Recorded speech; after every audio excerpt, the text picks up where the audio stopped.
Күнүгө ушинтип эртең менен жетелеп кетем. Кечинде жумуштан кайтканда кайра жетелеп келем. Бүгүн 26-июл.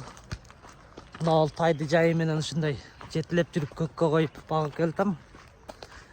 Ысыкта кыйын экен, бирок мурда биз тоолуу айылдарда жашачу элек. Ал малда жаз келди, тоо кое берип, күз келгенде кармап алат элек.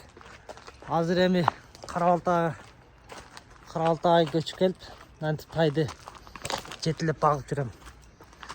Курак чөпкө коюп баксаң билинбейт. Сарайда тура берет, чөптөн салып коюп, жеми берип коюп жүрө бересиң, мындай көккө коюп багыш кыйын экен. Күнүгө ушул көрүнүш. Мындай кылып аркандап коем. Саат 11-лерде күн ысыганда дарактардын арасына көлөкө жылдырам. Кайра саат 4-5 болуп күн салкынданда кайра чыгарам. Ушинтип атып эле күз да келейин деп калды. Мага келгенде арык кичине тайлы, азыр өзгөрүп өтө сонун. Мага келген убакта сүрөтүн коюп коем, салыштырып көрөсүздөр.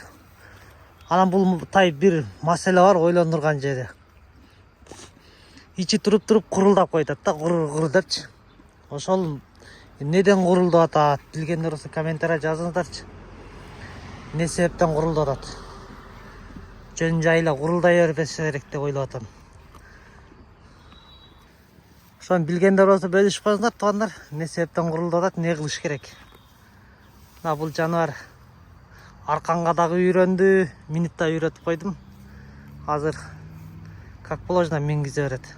Шарт эле минип кете берсең болот. Мындай табуроодо дагы кимде бар? Булар өзү бир коро болчу да. Бир кородун арасынан ушуну тамдап алдым да, калган шериктер дагы бирөөлөргө кеткен ошо.